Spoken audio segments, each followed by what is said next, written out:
is according to PMC syllabus. साथ ही इसके explanations वगैरह भी दी हुई।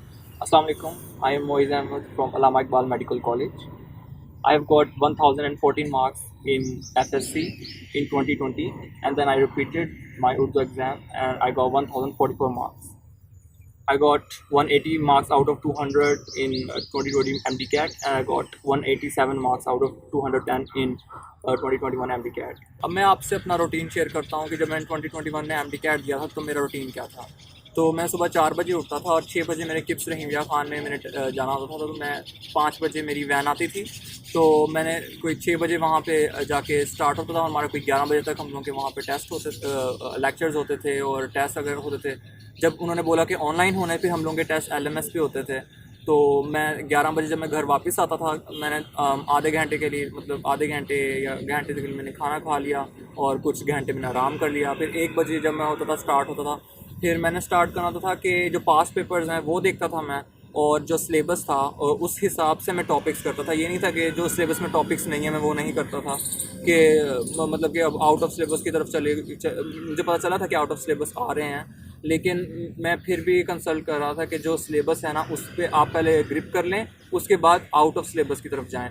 तो पहले जब जुलाई में था तब मेरा रूटीन ये होती थी कि मैंने जो टेस्ट हैं उनकी तैयारी करनी थी। मैंने नोट्स बनाए हुए थे, रजिस्टर पे सब कुछ नोट किए हुए थे, तो मैं उनको देखता था। फिर लेक्चर वगैरह तो मैंने एक दफ़ा लिए हुए थे ऑनलाइन। तो मैं क्या करता था कि टेस्ट दिया उसका, तो लेकिन जब सितंबर में पता चला कि ऑनलाइन टेस्ट है और आउट ऑफ सिलेबस आ रहे हैं, फिर मेरी रूटीन थोड़ी सी मैंने चेंज की थी और मैं ज़्यादातर ऑनलाइन देखता था कि MCQs क्या आ रहे हैं। तो मैं फेसबुक पे ग्रुप्स थे बने हुए, तो बच्चे उसमें बताते थे कि आज ये हमारे ये MCQs आए हैं, तो मैं ज़्यादा उन पर कंसल्ट कर रहा था, क्योंकि मैंने पहले तो पढ़ा हुआ था, मैंने PTB की बुक और फेडरल की बुक पढ़ी हुई थी। तो मैं देख रहा था कि एक्चुअली क्वेश्चन आ कैसे रहे हैं, क्योंकि हम लोगों के तो वो काफ़ी डिफरेंट आ रहे थे, तो हम लोग को उस हिसाब से तैयारी करनी थी। तो फिर मैं MCQs रोज़ देखता था कि कैसे MCQs आ रहे हैं, तो उस हिसाब से मेरा आइडिया हो गया था कि अगर मेरा 26 सितंबर को है तो उस वक्त मेरे कैसे MCQs आएंगे, एक आइडिया बन जाता है। तो उस हिसाब से तैयारी जब मैंने की थी तो उससे मुझे काफ़ी फ़ायदा हुआ था। और जो मैं MCQs देखे थे ऑलमोस्ट मेरे 210 में से कोई 20 के करीब MCQs आ गए थे जो पहले आए हुए थे। बाकी काफ़ी सारे MCQs ऐसे थे जो आउट ऑफ बुक थे। तो लेकिन फिर भी मैं कहता था कि कुछ ना कुछ कर लो। आपको बताऊँ कि आपने बायो की तैयारी कैसे करनी है। मैंने बायो की तैयारी पंजाब टेक्स्ट बुक से की थी और साथ में मैंने फेडरल बुक भी पढ़ी थी। तो कुछ चीज़ें थी जो फेडरल बुक में लिखी थी, पंजाब टेक्स्ट बुक में नहीं लिखी थी। तो उससे जब आप दोनों पढ़ते हैं ना तो आपको काफ़ी फ़ायदा हो जाता है, क्योंकि जब मैंने MDCAT दिया था काफ़ी सारे क्वेश्चन थे जो पंजाब टेक्स्ट बुक के नहीं थे लेकिन वो फेडरल में लिखे हुए थे। तो जब आप दोनों बुक्स पढ़ लेते हैं तो आपको काफ़ी फ़ायदा हो जाता है। तो उसके सबसे अगर हम लोग देखें कि सबसे मुश्किल चैप्टर कौन सा है, तो किंगडम एनिमलिया और प्लांट ही सबसे ज़्यादा मुश्किल लगता है लोगों को। तो उसके लिए मैं आपको कहूँगा कि आप लोग अपने रजिस्टर पे फ्लो चार्ट्स बनाएं। फ्लो चार्ट्स में जब आप एक पेज के ऊपर सारा कुछ लिखा होता है आप देखते हैं, तो आप लोगों को एक पिक्चर सी बन जाती है कि ये सब कुछ है, तो आपको काफ़ी फ़ायदा हो जाता है। और प्लांटी का भी मैंने ऐसे किया था, फ्लो चार्ट्स बनाए थे और इससे काफ़ी फ़ायदा हो जाता है कि बायो के लिए तो ये चीज़ है। अब मैं आपको बताता हूँ केमिस्ट्री की तैयारी कैसे करनी है। आपको मैं पहले बता चुका हूँ कि MCQs की आपने फुल तैयारी करनी है। आप चाहे जो सी बुक भी पढ़ रहे हैं, आप फेडरल पढ़ रहे हैं, पंजाब टेक्स्ट बुक पढ़ रहे हैं। मैंने सिर्फ पंजाब टेक्स्ट बुक पढ़ी थी, फेडरल में से शायद ही कोई 1-2 टॉपिक्स होंगे जो मैंने पढ़े थे। पंजाब टेक्स्ट बुक में मेरा सारा कुछ हो गया था। लेकिन आपको MCQs ज़्यादा सॉल्व करने, क्योंकि बुक में तो सिर्फ सिंपल चीज़ लिखी होती है, लेकिन क्वेश्चन किस तरीके से आने होते हैं वो जब आप क्वेश्चन सॉल्व करते हैं तो आपको तब आइडिया होता है। तो केमिस्ट्री के लिए तो मैं आपको ये कहूँगा कि आप बुक्स पढ़े, पंजाब टेक्स्ट बुक, और MCQs के ज़्यादा से ज़्यादा सॉल्व करें। अब मैं आपको बताता हूँ फ़िज़िक्स के बारे में। फ़िज़िक्स अगर कह सकते हैं बाकियों से सबसे ज़्यादा मुश्किल होती है, क्योंकि इसके अंदर आपको कैलकुलेशंस करनी होती हैं, और अगर आपकी थोड़ी सी भी कैलकुलेशन गलत होती है तो आपका आंसर गलत हो सकता है। अब उसकी तैयारी आपको कैसे करनी होती है, MCQs प्रैक्टिस करें। आप जितने ज़्यादा MCQs प्रैक्टिस करेंगे ना, आपको आइडिया हो जाएगा कि अगर इस फार्मूले से सॉल्व होना है, इसको इससे नहीं करना है। आपको फार्मूलाज याद रखने हैं, आपको ये याद रखना है कि ये जब ये बात आएगी तो हमें ये फार्मूला यूज़ करना है। अब मैं अपना बता देता हूँ कि जब ये है कि थोड़े से MCQs मुश्किल लग रहे होते हैं, लेकिन जब आप आहिस्ता आहिस्ता करते हैं ना तो आपको वो ईजी लगने लग पड़ते हैं। और जब आपको नहीं आता, आपको नहीं समझ लग रहा है, कि बिल्कुल ही नहीं समझ लग रहा है, तो आपको सर से कंसल्ट करना पड़ेगा। आपको जाके सर को बताना होगा कि सर जी मुझे नहीं आ रहा, आप मुझे बताएं। और सर आपको कभी भी मना नहीं करेंगे। मैं पूछता था, मैं तो इतने क्वेश्चंस पूछता था कि सर तंग आ जाते थे, कहते थे कि तुम इतने ज़्यादा क्वेश्चंस पूछते हो। लेकिन उसका फ़ायदा होता है ना कि आपके कॉन्सेप्ट्स क्लियर होते हैं। और आज अगर आप लोगों को लगता है कि आपको फिज़िक्स में कॉन्सेप्ट्स क्लियर चाहिए, तो जब आपको कोई क्वेश्चन नहीं समझ आ रहा होता, लेकिन आपको लग रहा है कि मैं सारे फार्मूलाज लगा चुका हूँ लेकिन उसे नहीं हो रहा है, ये बहुत अजीब मुश्किल सा है, उसको आप बार बार अटैम्प्ट करें और ये सर से पूछें। तो यही है फिजिक्स। मैं आपको बताता हूँ सबसे ईजीएस्ट सब्जेक्ट इंग्लिश के बारे में। तो इंग्लिश मैंने कहाँ से की थी, किप्स की बुक है इंग्लिश की, मैंने उससे रूल्स किए थे सारे, और इंग्लिश की जो वोकैबुलरी थी वो भी मैंने वहाँ से की थी सारी, तो उसी से हो गया था। और इंग्लिश इतनी ज़्यादा मुश्किल नहीं होती है, वो बहुत सिंपल होती है, आपको बस थोड़े से प्रैक्टिस की ज़रूरत होती है। कुछ क्वेश्चंस होते हैं मुश्किल लग रहे होते हैं, लेकिन जब आप उनको सॉल्व करने लगते हैं ना, तो मैं बता रहा हूँ, आप जो भी सब्जेक्ट देख लो, आप जितने एमसीक्यूज़ की प्रैक्टिस करेंगे ना, आपको उतना ही फ़ायदा होगा। अगर आप एमसीक्यूज़ बेटर है, इंग्लिश के लिए भी, फिजिक्स बायोकेम सब के लिए है। इंग्लिश के लिए मैंने तो यही पढ़ी थी, अगर आप स्टेप्स की बुक्स हैं या आप स्टार्स में हैं तो आप वो भी देख सकते हैं, मैंने तो किप्स ही पढ़ी थी।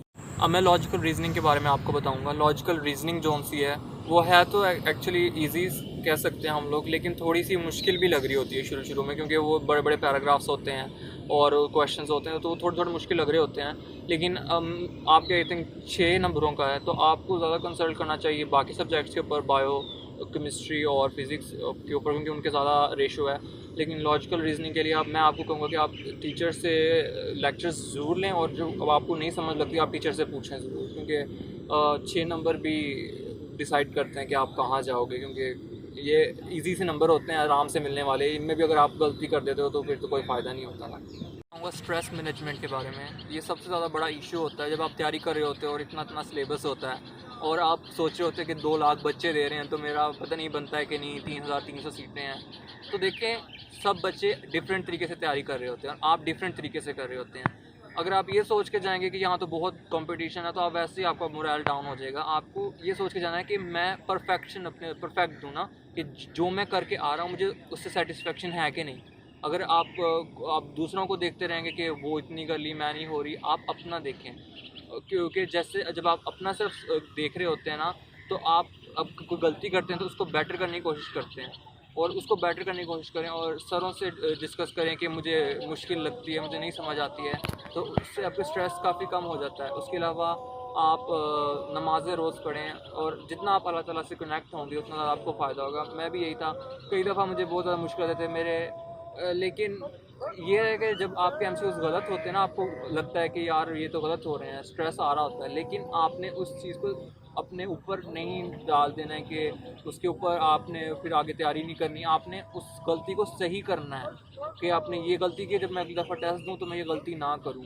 और अगर आपको नहीं समझ आ रही कि मैं कैसे करूँ, तो आप सर से कंसल्ट करो। ये तो मैं आपसे ज़रूर कहूँगा, सर से जो भी आपको ना समझ आए, सर से ज़रूर पूछें। अब मैं आपको बताऊंगा कि आपने रिवीजन कैसे करनी है। जब आप पहली दफ़ा पढ़ लेते हैं ना, तब तो आपको पूरा पढ़ना होता है ना, पीटीबी की बुक से भी और फेडरल की बुक से भी।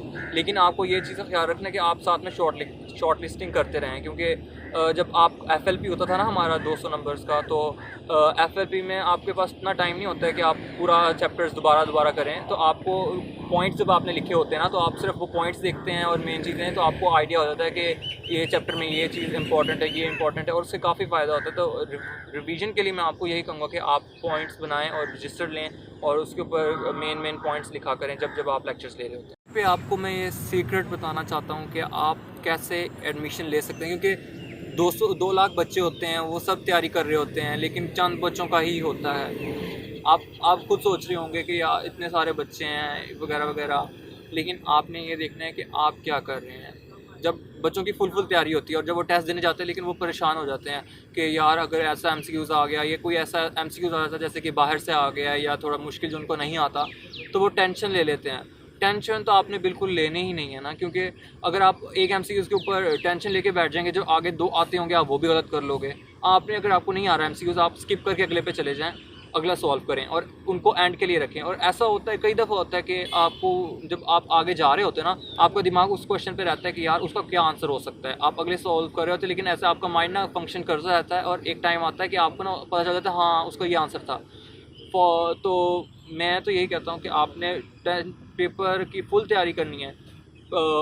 वर्क आपने, आप जब MD कैट है और आपको एडमिशन चाहिए, आपका एम होना चाहिए। ये ना हो कि आप बस एम ही उठ के आना चाहते हो, बस ज़बरदस्ती किसी के कहने पे। आपका एम होना चाहिए कि मैंने एडमिशन लेना है, फुल तैयारी करनी है, और hope for the best and prepare for the worst. मैं यही आपको कहना चाहता हूँ, यही मैं करता था कि टेंशन नहीं लेनी। अगर आप टेंशन लेंगे तो आप गलतियाँ करेंगे। तो मैं बस आपको यही कहूँगा कि आप कम से कम परेशान हों और ज़्यादा से ज़्यादा पढ़ाई करें, और जब आपको लगे कि मुझे नहीं आ रहा है तो सर से कंसल्ट करें, इंटरनेट से कंसल्ट करें। अब तो नेट पे सब कुछ आपको आंसर्स मिल जाते हैं। यूट्यूब पे सर्च कर लें, फेसबुक पे ग्रुप्स हैं वहाँ से देख लें, सीनियर से पूछ लें।